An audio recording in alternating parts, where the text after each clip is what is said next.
Bolsonaro, porque eles estão apelando demais nas redes sociais, né? Como é que você vê ele comparar Lula a Hitler diante de um caso como esse, Josias? É uma baboseira, né, Fabíola? Se você acompanha a declaração do Lula, ele faz com atraso uma declaração adequada, se posiciona em cena e, num dado momento, ele queria dizer que o estuprador é o monstro, e há, de fato, na declaração do presidente, um momento em que ele se confunde ali e diz que a menina estuprada não é obrigada a dar à luz ao monstro, não sei o quê, mas ele também se refere ao estuprador como monstro. Então, fica claro ali que o presidente se referia, o monstro a que ele se referia era o estuprador. Mas eu recebi aqui no Zap o Ciro Nogueira, que foi chefe da Casa Civil do Bolsonaro. Na sequência da declaração do Lula, ele já estava distribuindo mensagens pelo Zap, classificando o Lula como insensível, que está chamando o feto de monstro. Então, eles pegam um fiapo e tentam transformar esse fiapo num grande desastre retórico, né? Agora, estão perdendo a briga, né? E a apelação um pouco decorre do fato de que estão perdendo a briga. E não me parece que vão conseguir virar o jogo com esse tipo de retórica, não é? Porque aqui realmente ultrapassou-se uma fronteira que levou a sociedade brasileira a reagir, né?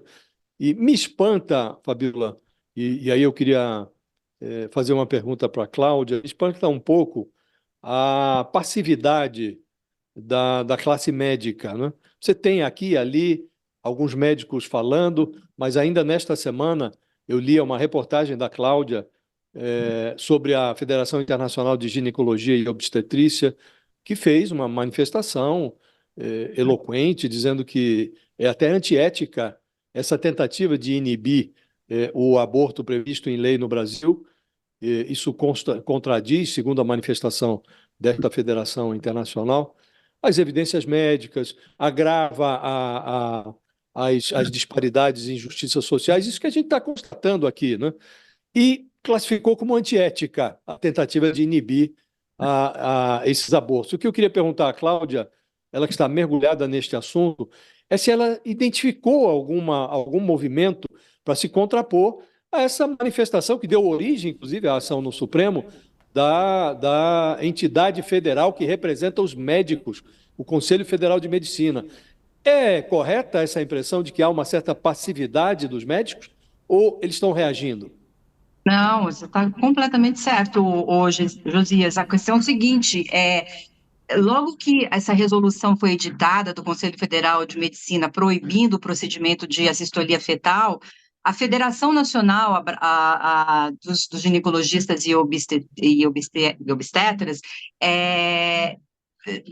fez uma declaração contrária, explicando, usando todos esses argumentos dessa federação internacional, mas depois se calou. Se calou por quê? Porque os médicos estão temerosos. Essa resolução do Conselho Federal de Medicina, que proíbe eles de fazerem um procedimento, isso pode causar danos à carreira, enfim, então é um problema para eles.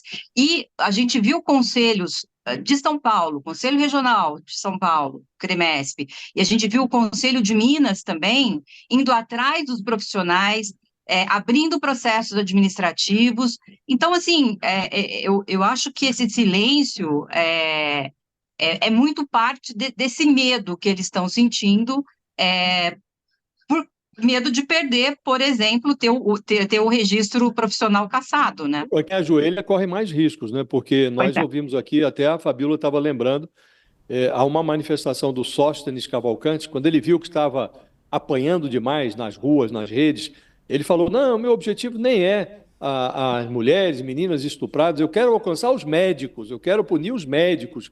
E eles têm hoje uma decisão do Supremo que os favorece, né, que é a liminar do Alexandre de Moraes, e esse recuo ali na Câmara, né? Não enterraram o projeto, mas recuaram. Se eles se acovardam, quer me parecer que o risco é maior, não acha, Cláudia? Não, eu concordo, por isso que eu acho louvável quem está na linha de frente, os ginecologistas que têm ainda se posicionado, falado, mas eles estão visados. alguns, inclusive, respondendo a processos administrativos dentro dos seus conselhos de medicina.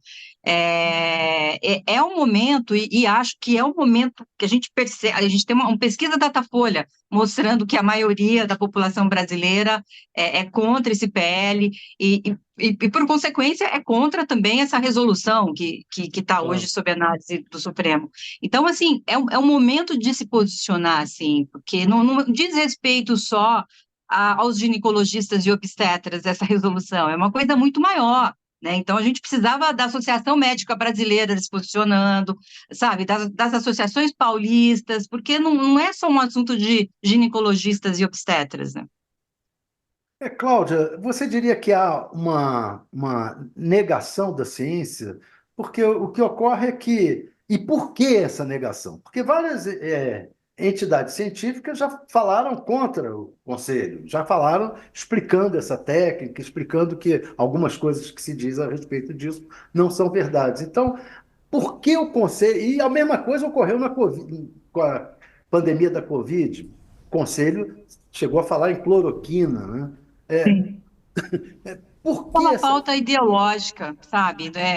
Eu acho que, assim, eu não consigo ver outra razão a não ser isso, sabe? Quando você tem uma Organização Mundial da Saúde referendando esse método da sistolia fetal, mostrando por estudos que, primeiro, que o feto não tem sofrimento fetal, segundo, isso dá mais tranquilidade ao processo, a essa mulher já tão violentada, com tanto sofrimento, para poder encerrar isso de vez, aos profissionais que estão fazendo esse procedimento também.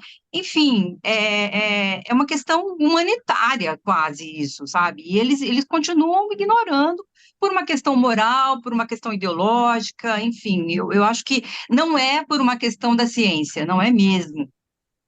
Cláudia, queria te agradecer a sua presença aqui. Leiam a reportagem da Cláudia Colucci de hoje. É muito importante os dados que ela traz, falando sobre a quantidade de meninas que dão à luz diariamente, 26, né, meninas que dão à luz diariamente no nosso Brasil. E isso é muito foco da falta, né, de educação sexual que a gente tem nas escolas. Até o presidente Lula falou disso, né, Cláudia? Só mais uma perguntinha, Sim. então. Eu até me lembrei disso que eu queria te perguntar. Eu acho que é o caminho, né? Você que estuda tanto, pesquisa, conversa com tantos profissionais, para que a gente possa reduzir esse número e essa menina, ela seja uma menina, ela consiga ser adolescente sem ser mãe tão cedo, né? Sem ter um filho tão cedo, né? Qual é o caminho para isso? É a educação sexual nas escolas, em primeiro lugar, Cláudia? Eu acho, porque e hoje esses educadores também estão sofrendo pressões, eles têm medo de tocar na temática sexual por conta desse avanço todo desse conservadorismo nesse país. Então, assim, e dentro de casa, elas não têm esse conteúdo, né? Pelo contrário, dentro de casa, às vezes, é onde ela está sofrendo o abuso. Então, ela precisa ter um lugar mais seguro, onde ela possa receber informações, reconhecer que aquilo é um abuso e que é um lugar para ela pedir ajuda também, caso alguma coisa aconteça. Então, se a gente conseguir investir nisso, eu acho que a gente vai reduzir muito também os casos de abuso sexual e evitar essas situações dramáticas, que essa menina grávida segurar isso, não identificar isso e a gente chegar numa gravidez acima de 22 semanas.